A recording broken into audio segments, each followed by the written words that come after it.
Hey guys, what's going on? Welcome back to another video. Today we're going to be talking about the Sony PSP again, and we're going to be talking about what you need to do to get the games to run and stuff like that. So we're going to get on into it. It's been a while since I've actually gotten, my PSP out and played with it, but yeah.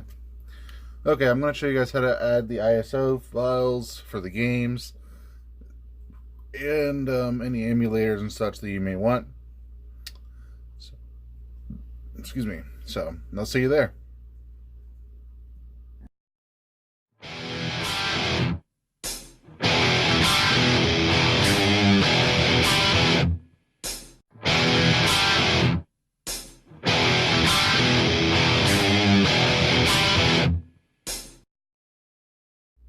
Okay, so one of the things you guys are going to need right off the bat, obviously, is your PSP, whichever model it might be. You're also going to need a cable. I picked up one of these USB Y cables, so that way I can both charge and get data from it. So I'm actually going to hook this up to the computer real quick, and I'll show you guys on the computer what to do. Okay, guys, so here we are on the desktop, and we're going to tell the PSP to go into USB mode. It acts like almost like a flash drive, really, so you could actually put additional computer files on your PSP if you want to. So like I said, it shows up like a flash drive. So, okay, we have additional files here, okay? Now, I created this so I know what the heck my list of PS1 games is. So that's why I got that. So you have, after you've installed the 6.6 custom firmware, you'll get a few additional files, namely the plugins, and the I do believe it's also this as well, but that might actually be on the PSP itself. Anyway, so we're also going to we have to create an ISO file here. So that's where all your PSP games would go. They have to be an ISO or a CO or a CSO file in order for you to use them. So that's what I recommend. And then when it comes to emulators, now music is obvious. It's pretty easy to do. You just plop the music on and be done. That's it. Literally, that's it. Speaking of which, I'll deal with that here in a minute. Now, when it comes to videos, I'm not exactly sure.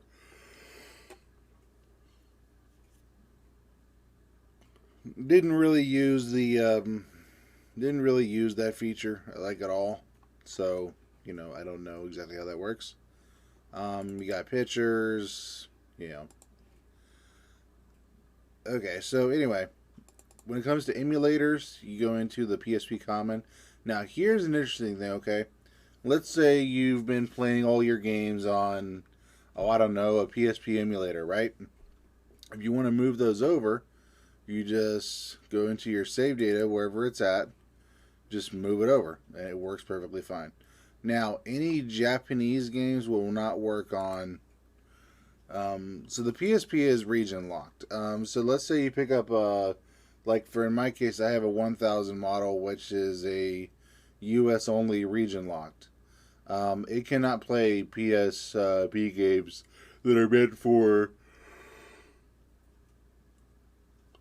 like Europe and that are meant for other regions. It can't play them, which is aggravating because there's certain ones that I really like, namely Monster Hunter Portable Third, which has an English translation to it, but I cannot play the game on my PSP because because it's region locked, of course. Anyway, so when it comes to save data, you can just move it over directly from your PSP, no problem, which is good. It's really good to have that, really. Okay, so you also got RSS channels. So this used to have, the PSP used to support RSS channels like internet radio, that kind of thing. Um, you also have themes, so I have a couple themes installed. It's been so hard to find themes for the damn system, so it's whatever.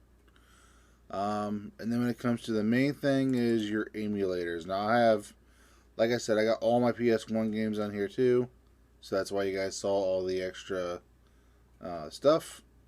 So I got a program that converts all this on my PSP, so that way I can just convert the ISO image, plop it on, add that to the PS1 list, and that's it. That's it, done. I also got Super Nintendo, Game Boy, Nintendo, like Nintendo Entertainment System. Also got Pico drives, so that's Sega Genesis CD. The Sega Genesis, it's also got the ability to play the Sega CD games, which is good. I like those. And the Update Pro, which is the software that I will leave a link in the description where you guys can download the update and the recovery, because those are really the main two you want. Now, this did come with a flasher, but I got rid of that because I don't need that. So, yeah. But yeah, that's mainly how you guys do anything when it comes to PSP. And I'm actually going to flip over to my phone real quick and show you guys all that working on the PSP itself. So, I'll see you guys there in a minute. Alrighty, you guys, so here we are on the PSP itself. So we got off of USB mode, so now I can actually show you. I have a bunch of music on here. However, I will not be playing any of it because I don't want a copyright claim again. So, sound quality is not that bad. So the save data utility, like I said, it does support PS1. I just made a basic image, so that way I know.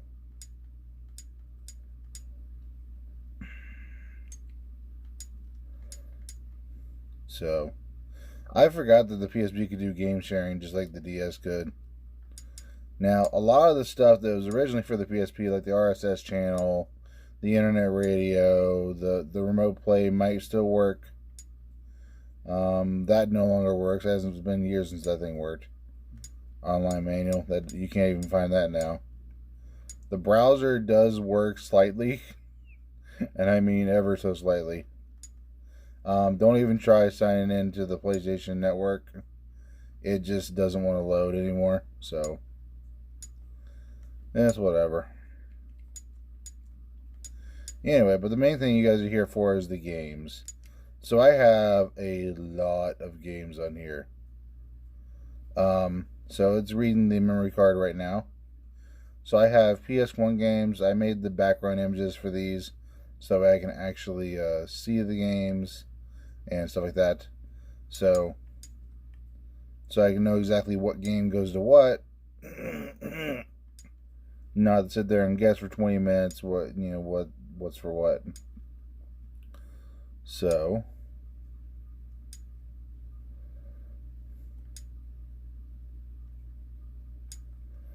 I got a lot of PS1 games on here. A lot of the ones I liked back in the day.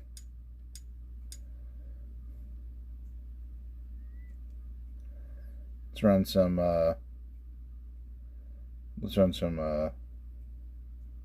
Resident Evil. I love the Resident Evil series.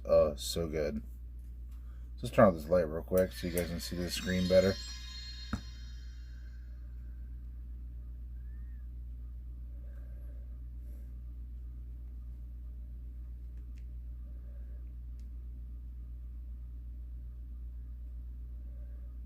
Alright. Now, ironically, the resolution on this screen is not great, but it does the job. It does get the job done.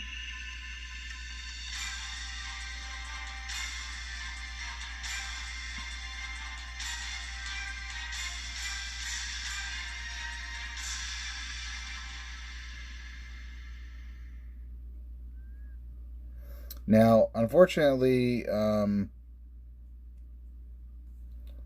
I don't know why it's not focusing. There we go. Okay, so unfortunately, here's another issue that the PSP 1000 model has. It's a problem where ghosting. Um,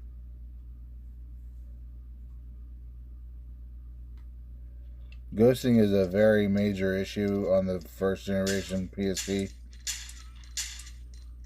So yeah. Now how they fix the LNR2 issues. Alright, let's go ahead and do that. This damn autofocus bullshit.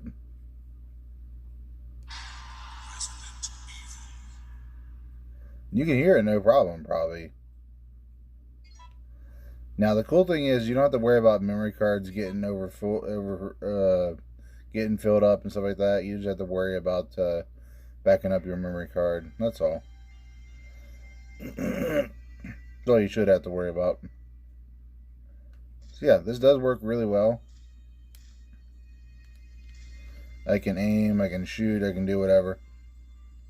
Like I said, there's some ghosting if y'all can see that. See? Yeah, there's definitely some ghosting. But the PSP is still worth picking up. It's a very good emulation machine. So yeah. And like I said, it can also run any PS1 game.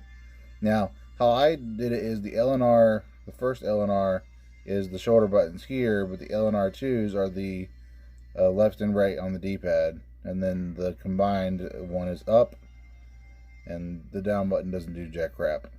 But I moved the analog stick as the D-pad for the games, so makes it easier.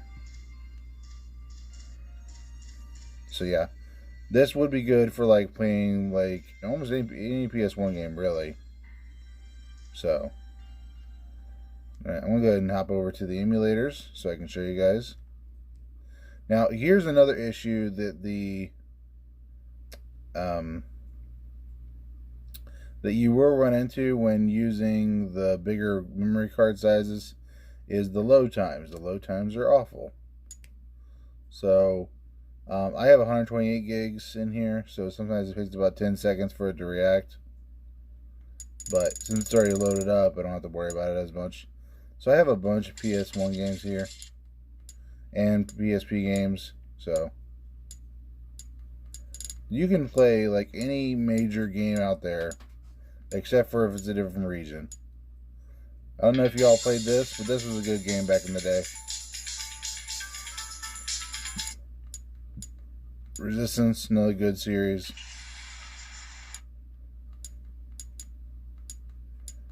Ridge Racer, oh, so good. And the Knights was a good one.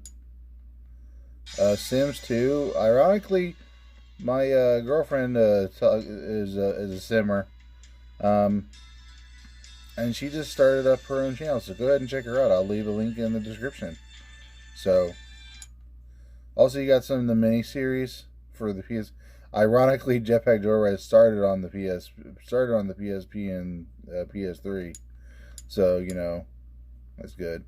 And like I said, I got the emulators here as well. So yeah. Alright, you guys. So that'll be it for looking at the PSP, and I'll be right back. Okay, you guys. So that is it for this video on the PSP. That's how you put the files and stuff on the PSP. Like I said, they do have to be a .iso file or a .cso file. So for any of the ISO based games, or you know, the main ones. So yeah. When it comes down to like the Game Boy and stuff like that, you have to look it up. I don't know exactly where all to get it, but I would recommend just Google it. I can't really give you guys a website here, either in the video or in the description, so because I don't want, you know, for whatever reason, any major company coming down on my ass. So, alrighty, you guys, that'll be it for this video. Thank you all so much for watching. I'll see you guys in the next one. See you guys later. Be sure to subscribe and give a thumbs up and click the notification bell to see more on my channel.